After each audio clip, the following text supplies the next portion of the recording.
ప్రధానమంత్రి నరేంద్ర మోడీ గారు చుట్టపు చూపుగా తెలంగాణకు వచ్చిన ప్రతిసారి విషం జిమ్మడమే కాకుండా ఇక్కడ జరుగుతున్న అభివృద్ధి కానీ, ఇక్కడ జరుగుతున్న పనులు కానీ, ఇక్కడ ఉన్న పురోగతి కానీ వీటేవిటిని కూడా గుర్తించకుండా, కనీసం తెలంగాణ ప్రజల ఆత్మగౌరవాన్ని, అస్తిత్వాన్ని గౌరవించకుండా మళ్ళీ ఒకసారి ఈరోజు పచ్చి అబద్ధాలు, పిచ్చి ప్రేలాపనలతో, అహంకారంతో, మిడిమిడి జ్ఞానంతో కూడిన మాటలు ఈరోజు మాట్లాడడం జరిగింది. నిజంగా ఒక ప్రధానమంత్రి స్థాయిలో ఉన్న వ్యక్తి ఇవాళ ఇంత పచ్చి అబద్ధాలు మాట్లాడడం అనేది నిజంగా కూడా బాధాకరం. నాకైతే అనిపిస్తూ ఉంది, ఇప్పటి నుంచి ప్రధానమంత్రి గారిని ఎవరైనా కలిస్తే ఒక వీడియో కెమెరా పెట్టుకొని ఆయనతో మాట్లాడే ప్రతిదీ కూడా రికార్డ్ చేసుకుంటే మంచిదేమో అనిపిస్తూ ఉంది. ఎందుకంటే ఇన్ని పచ్చి అబద్ధాలు ఒక ప్రధానమంత్రి స్థాయిలో ఉన్న వ్యక్తి చెప్పడం అనేది నిజంగా దురదృష్టకరం. వాళ్ళ ప్రధానమంత్రి గారు ఎన్ని మాటలు మాట్లాడారంటే, ఏ రాష్ట్రానికి పోయినా ఆయనకు ఒక అలవాటైపోయింది. బెంగాల్ పోతారు, మమతా బెనర్జీ గారు మొత్తం దేశంలోనే అత్యంత కరప్ట్ చీఫ్ మినిస్టర్ అని అక్కడ మాట్లాడతారు. ఒరిస్సాకు వస్తారు, నవీన్ పట్నాయక్ గారు దేశంలోనే అత్యంత అవినీతిపరమైన ముఖ్యమంత్రి, అవినీతిమయమైన ముఖ్యమంత్రి అంటారు. మేఘాలయ పోతారు, అక్కడేమో మళ్ళీ కాన్రాడ్ సాంగ్మా గారు మొత్తం దేశంలోనే మోస్ట్ కరప్ట్ సీఎం అంటారు. కరెక్ట్గా వారం రోజుల తర్వాత మళ్ళీ ఆయన ప్రమాణ స్వీకారంలో ఈయన పార్టీ కూడా చేరుతుంది. ఇద్దరూ కలిసి మళ్ళీ గవర్నమెంట్ని ఏర్పాటు చేస్తారు. అంటే ఎంత పచ్చి అబద్ధాలు ఈ ప్రధానమంత్రి మాట్లాడేది అంటే, కర్ణాటకలో కాంగ్రెస్కు బీఆర్ఎస్ డబ్బులు ఇచ్చింది అంటాడు ఈ ప్రధానమంత్రి. అసలు నిజంగా కూడా ఈ రాష్ట్రంలో 4 ఏళ్ళ 5 ఏళ్ల వయసున్న చిన్నపిల్లోడు కూడా నమ్మని పచ్చి అబద్ధాన్ని చెప్పి వాళ్ళ ప్రజల్ని గందరగోళపరిచే ప్రయత్నం ఏదైతే ప్రధానమంత్రి స్థాయిలో ఉన్న వ్యక్తి చేస్తూ ఉన్నారో ఇది బాధాకరం, ఇది శోచనీయం, ఇది ఖండనీయం. నెంబర్ 1. రెండవది ఇంకా ఆశ్చర్యం అనిపించేది, ఏదో రాజులు యువరాజులు అంటూ ఏదేదో మాట్లాడారు ప్రధానమంత్రి గారు. This prime minister unfortunately suffers from selective amnesia. అంటే ఆయనతో ఉంటే మంచివాళ్ళు, ఆయనతో ఉంటేనేమో అన్ని కన్వీనియంట్గా మర్చిపోతారు. ప్రకాష్ సింగ్ బాదల్ గారు, సుఖ్బీర్ సింగ్ బాదల్ గారు, ప్రకాష్ సింగ్ బాదల్ గారు చీఫ్ మినిస్టర్గా, ఆయన కొడుకు సుఖ్బీర్ సింగ్ బాదల్ గారు డిప్యూటీ చీఫ్ మినిస్టర్గా ఉన్నప్పుడు ఎన్డీఏలో ఉండవచ్చు, అప్పుడు రాజులు యువరాజులు గుర్తురారు. మహబూబా ముఫ్తీ గారితో పొత్తు పెట్టుకున్నప్పుడు, ముఫ్తీ మొహమ్మద్ సయీద్ గారి కూతురు మహబూబా ముఫ్తీ గారి పీడీపీ పార్టీతో పొత్తు పెట్టుకుని ఎన్డీఏలో ఉన్నప్పుడు అప్పుడు గుర్తురాదు, రాజులు యువరాణులు గుర్తురాదు. నిన్నగాక మొన్న ఆంధ్రప్రదేశ్లో కూడా చంద్రబాబు నాయుడు గారు ముఖ్యమంత్రిగా ఉన్నప్పుడు, లోకేష్ గారు ఆ క్యాబినెట్లో మంత్రిగా ఉన్నప్పుడు, వారు కూడా ఎన్డీఏలో ఉన్నప్పుడు రాజులు యువరాజులు గుర్తురారు.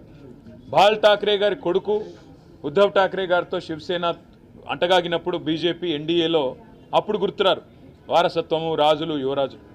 అంత దూరం ఎందుకు, నిన్నగాక మొన్న కదా జనతాదళ్ సెక్యులర్ దేవగౌడ గారి అబ్బాయి కుమారస్వామి గారు నిన్నగాక మొన్న ఎన్డీఏలో చేరారు.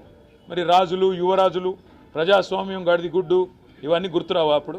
అంటే మీకు సంబంధించినంత వరకు మీకు పనికొచ్చే టైంలోనేమో ఒకలాగా, మీకు పనికి రాకపోతే ఇంకోలాగా ఇట్లా మాట్లాడడం ఎంతవరకు సమంజసమో ప్రధానమంత్రి ఆలోచించుకోవాలా. కానీ పచ్చి అబద్ధాల కోరు. That is the reason why this party BJP is called the biggest jhoot factory of India. The biggest Jumla factory and jute factory of India is Bharatiya Janata Party, and the chancellor of this university, the WhatsApp university which propagates all this nonsense, is Prime Minister Narendra Modi himself.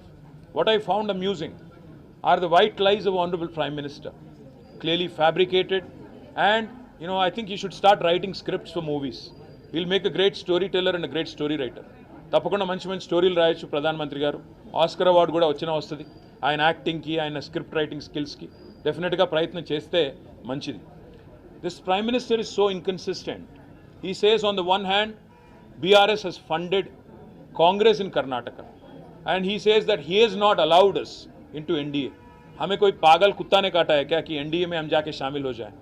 आज पूरे के पूरे party आपको NDA को छोड़ के बाहर जा रहे हैं. आपको अगर आप देखेंगे, शिवसेना छोड़ के गई, आपको जनता दल यू आपको छोड़ के गई है, तेलुगु देशम आपको छोड़ के गई है, शिरोमणि अकाली दल आपको छोड़ के गई है. साथ है कौन आपके? सीबीआई, ईडी, आईटी, इनके अलावा है कौन आपके एनडीए में? आज प्राइम मिनिस्टर ये मानते हैं अपने आप को कि वो बहुत क्लीन आदमी है और बाकी पूरा दुनिया करप्ट है. प्राइम मिनिस्टर को मैं याद दिलाना चाहता हूँ, क्या हो गया हिमंत बिस्वा शर्मा पे जो केस था, आपके पार्टी में शामिल हो गए, केस गायब. हमारे यहाँ के जो एमपी हैं सीएम रमेश और सुजना चौधरी, उन पे आरोप लगाए, केस भी लगाए, ईडी, सीबीआई, आईटी। क्या हो गया केसों का? नारायण राणे पे केस क्या हो गया? ज्योतिरादित्य पे, सिंधिया पे जो केस थे आपके साथ शामिल होने के बाद क्या हो गया? और आप जब बात करते हो प्राइम मिनिस्टर साहब कि फैमिली पॉलिटिक्स, डायनेस्टी, मैं आपसे पूछना चाहता हूं, है कौन अनुराग ठाकुर? धुमाल के बेटे नहीं है? ज्योतिरादित्य सिंधिया कौन है? माधवराव जी के बेटे नहीं है क्या? है कौन जय शाह? कोई क्रिकेटर है? कोई बहुत बड़े कोच हैं? कौन है जय शाह? क्या आपने उनको बीसीसीआई के जनरल सेक्रेटरी बना दिया? आप जब बात करते हो प्रधानमंत्री जी, सोच के संभल के करना, क्योंकि केसीआर फाइटर है, वो चीटर के साथ काम नहीं करते। केसीआर जी कभी भी जिंदगी में आप जैसे लीडरों के साथ, आप जैसे पार्टियों के साथ कोई समझौता नहीं करेंगे। हम पूरे विश्वास के साथ ये कहते हैं, हम कोई दिल्ली के गुलाम नहीं है, हम गुजरात के गुलाम नहीं है, दिल्ली के गुलाम नहीं है। हम तेलंगाना जनता के आशीर्वाद से आज तेलंगाना में 2 बार चुने गए, डेमोक्रेटिकली इलेक्टेड गवर्नमेंट हमारी है। अगर आपको लगता है कि आपके डराने से, आपके चिल्लाने से, आपका गला फाड़ फाड़ के बोलने से लोग यहाँ पे बहक जाएंगे और एक बहकावे में आएंगे, तो आपकी नादानी है। और एक बात भी मैं कहता हूँ, उन्होंने ये भी कहा कि हमारे चीफ मिनिस्टर ने उनके पास जाके परमिशन लिया कि मुझे चीफ मिनिस्टर बनाना था। मैं प्रधानमंत्री जी को याद दिलाना चाहता हूँ, अगर हमारी पार्टी की कोई फैसला अगर लेना है तो हमारे पार्टी के विधायक लेंगे, हमारे पार्टी के पॉलिट ब्यूरो लेंगी। आपसे नो ऑब्जेक्शन सर्टिफिकेट लेने की क्या नौबत आ पड़ी है? हमें कोई फर्क नहीं पड़ता कि मोदी या बीजेपी क्या मानती है, क्या किसको देखना चाहती है। यहाँ पे तेलंगाना जनता आज केसीआर जी को तीसरी बार मुख्यमंत्री बनाने के लिए चुनने के लिए तैयार है। आप कितना भी गला फाड़ लें, कितना कुछ भी बोल लें और कितने भी झूठ बोल लें, जितने भी सफ़ेद झूठ आप बोलें, आप कुछ भी नहीं कर पाएंगे। और मैं आज चैलेंज करता हूं बीजेपी को, पिछली बार जो चुनाव हुए थे तेलंगाना में 2018 में, आपके 105 विधानसभा के कैंडिडेट की डिपॉजिट जब्त हो गई, जमानत जब्त हो गई थी।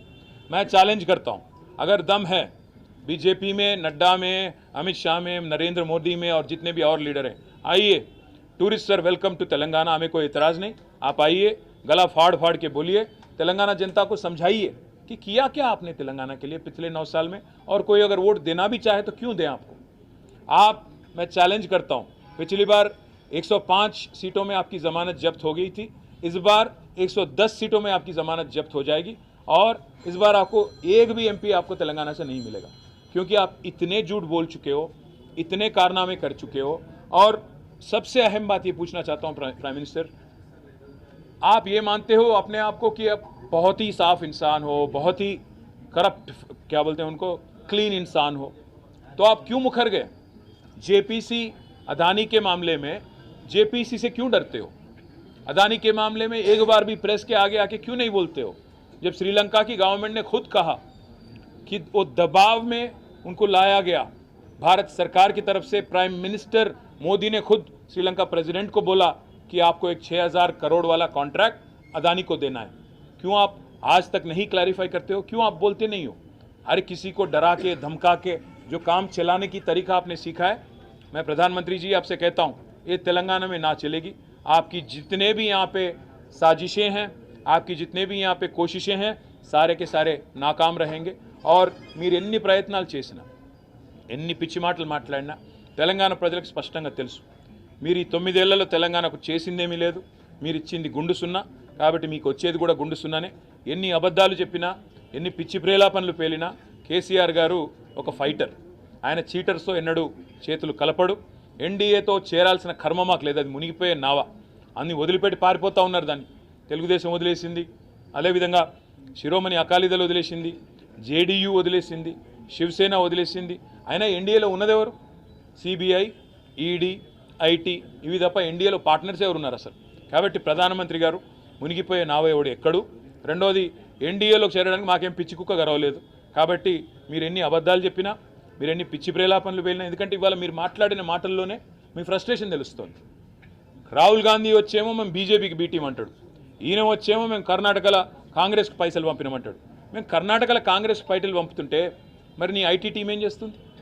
మీ ఐటీ ఇన్కమ్ ట్యాక్స్లు ఏం చేస్తున్నారు? మేము ఇదివరకే చెప్పినాం, మళ్ళీ చెప్తున్నాం, మీరు ఈ పిచ్చి మాటలతో ఊకదంపుడు ఉపన్యాసాలతో ఉడత ఊపులతో ఎవరో బెదిరిపోతారనుకుంటే ఆత్మాభిమానం గల తెలంగాణ బిడ్డలం. ఢిల్లీ గులాంలం కాదు, గుజరాత్ బానిసలం కాదు. ఖచ్చితంగా కొట్లాడతాం, చివరిదాకా మీతో కొట్లాడతాం, చివరిదాకా నిలబడి తలబడతాం. 100% మిమ్మల్ని ప్రజాక్షేత్రంలోనే మీ సంగతి ఏందో తెలుసుకుంటాం.